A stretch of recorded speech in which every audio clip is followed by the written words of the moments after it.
Magandang araw mga bata! Ang ating aralin ngayon ay MAPE, tungkol sa Physical Education o PE. Ritmikong ehersisyo gamit ang bola.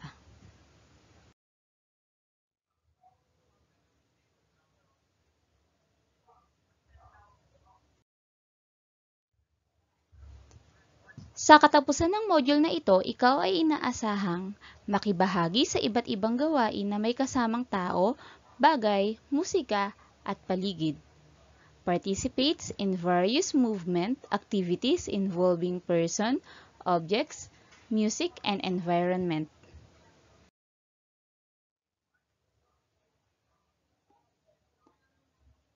Panuto, basahin at sagutin ang mga sumusunod na tanong. Piliin ang titik ng tamang sagot at isulat sa sagutang papel. Number 1. Ano-ano ang mga kasanayan ang kailangan linangin sa larong basketball? A. Pagpasa, B. Pagdribble, C. Pagsalo, o D. Lahat ng nabanggit. Ano ang iyong sagot? Tama, letter D. Lahat ng nabanggit.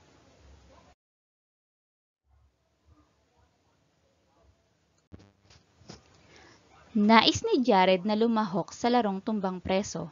Anong kasanayan ang dapat niyang linangin upang magtagumpay sa laro? A. Pagbato, B. Paghagis, C. Pagtakbo, or D. A at C. Pagbato at pagtakbo. Ano ang iyong sagot sa bilang 2? Tama, letter D. Pagbato at pagtakbo. A at C. Number 3. Paano mo mapapanatili ang kaligtasan sa pagsasagawa ng iba't ibang gawain na may hawak na kagamitan? A. Sa pamamagitan ng pag-iingat habang nagsasagawa ng iba't ibang gawain.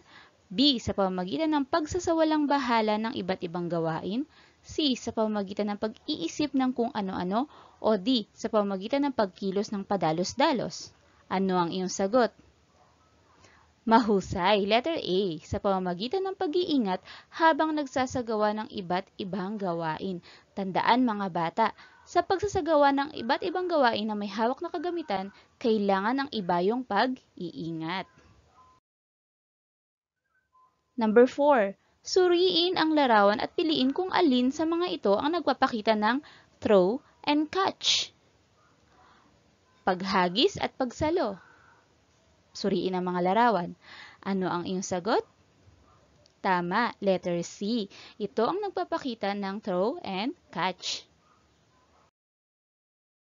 Number 5. Ang pagsasagawa ng iba't ibang galaw na may kasamang tao, bagay, musika at paligid ay kombinasyon ng A. Mabilis at mabagal na kilos, B. Malakas at mihinang kilos, C. Malungkot at masayang kilos, or D. Kilos locomotor at D. Locomotor. Ano ang iyong sagot? Letter D. Kilos locomotor at D. Locomotor. Ito ay kombinasyon ng kilos locomotor at D. Locomotor. Magaling mga bata!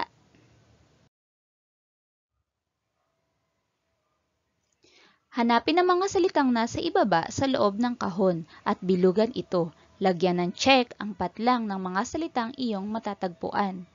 Ang mga salitang ating hahanapin ay pagdribble, paglakad, pagtakbo, ritmikong gawain, at tumbang preso. Mahusay, nakita nyo ba ang pagdribble? Kung nakita nyo ito, magaling mga bata.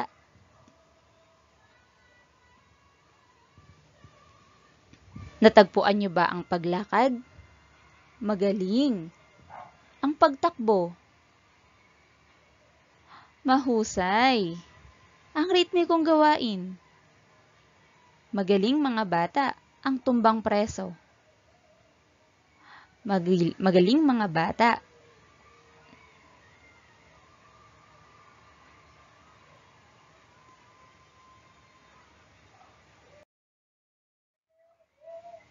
Ang mga kasanayan sa paggalaw ng kombinasyong kilos locomotor at D-locomotor ay nangangailangan ng maingat at nakaplanong pagsasagawa. Mahalaga ang pagsasanay at maagang pagwawasto ng mga mali upang makatulong sa iyo na mapag-aralan ang iyong sariling gawa. Sa pagsasagawa ng iba't ibang kasanayan, maaari tayong gumamit ng magagaan na kagamitan tulad ng bola, ribbon, stick at buklod. Mas magiging kasiyasiya ang paglalaro na may kasamang ibang tao kung masasanay ng husto ang koordinasyon. Tandaan mga bata, habang bata pa lang kayo ay sanayin nyo na ang maayos na pagkilos.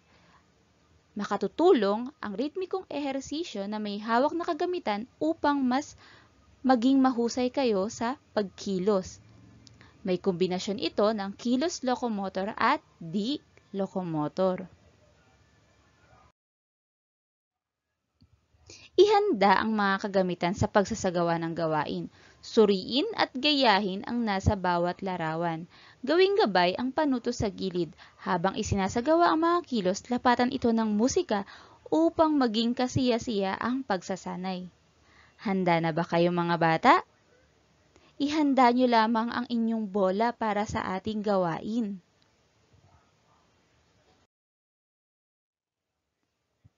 Una, i-dribble ang bola gamit ang kanan at kaliwang kamay sa saliw ng tugtog.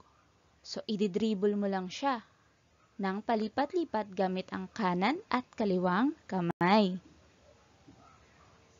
Number 2, itaas ng lagpas sa ulo ang bola, magbilang hanggang 10.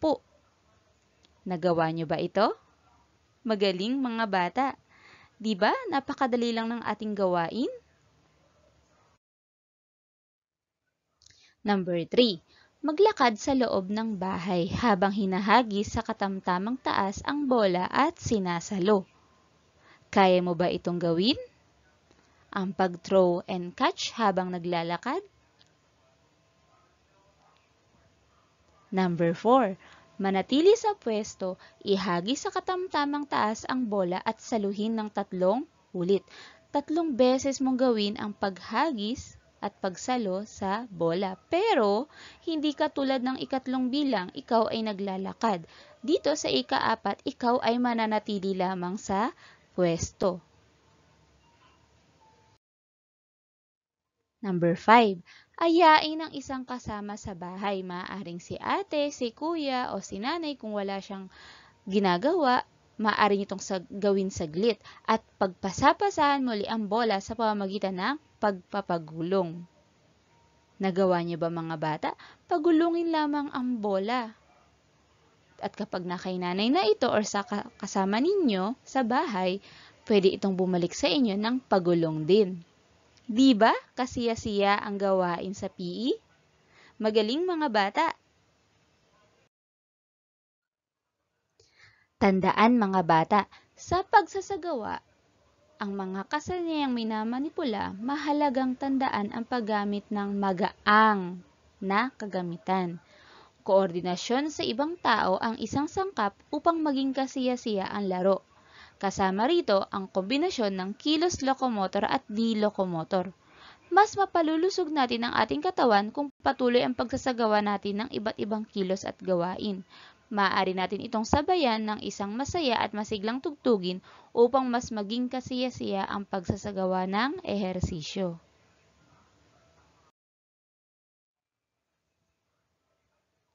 Atin ngang alamin kung meron kayong natutunan. Handa na ba kayo?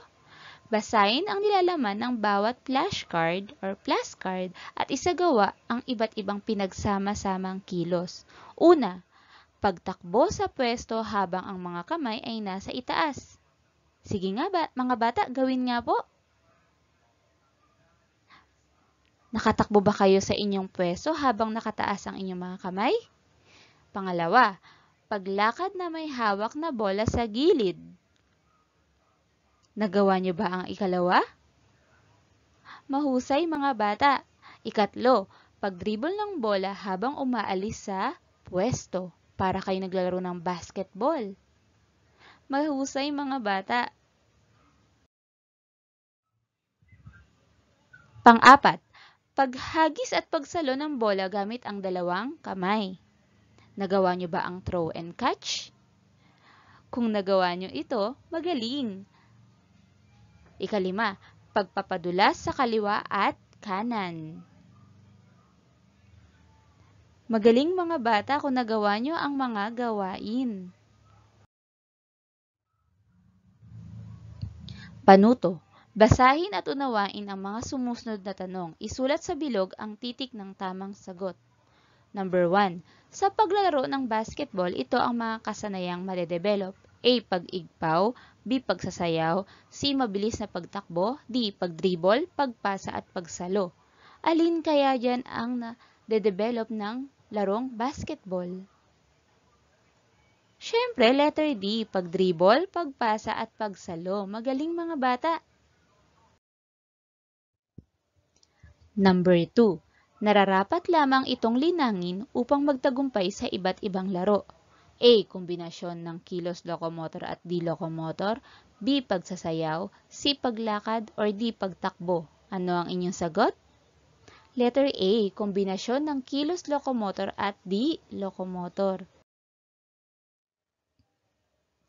Paano mo mapananatili ang kaligtasan sa pagsasagawa ng iba't ibang gawain na may hawak na kagamitan? A. Sa pamamagitan ng pag-iingat habang nagsasagawa ng iba't ibang gawain. B. Sa pamamagitan ng pagsasawalang bahala ng iba't ibang gawain. C. Sa pamamagitan ng pag-iisip ng kung ano-ano. Or D. Sa pamamagitan ng pagkilos ng padalos-dalos. Ano ang inyong sagot? Letter A. Sa pamamagitan ng pag-iingat habang nagsasagawa ng iba't ibang gawain. Number 4. Suriin ang larawan at piliin kung alin sa mga ito ang nagpapakita ng throw and catch. Alin sa mga larawan ang nagpapakita ng throw and catch? Mahusay. Letter A. Number 5. Ang pagsasagawa ng iba't ibang galaw na may kasamang tao, bagay, musika at paligid ay kombinasyon ng A. Mabilis at mabagal na kilos, B. Malakas at mahinang kilos, C. Malungkot at masayang kilos, or D. Kilos locomotor at D. Locomotor. Letter D. Magaling mga bata! May natutunan ba kayo sa ating aralin ngayon?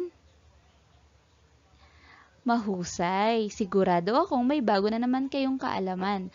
Nawa, marami kayong napulot na aral sa ating gawain ngayon.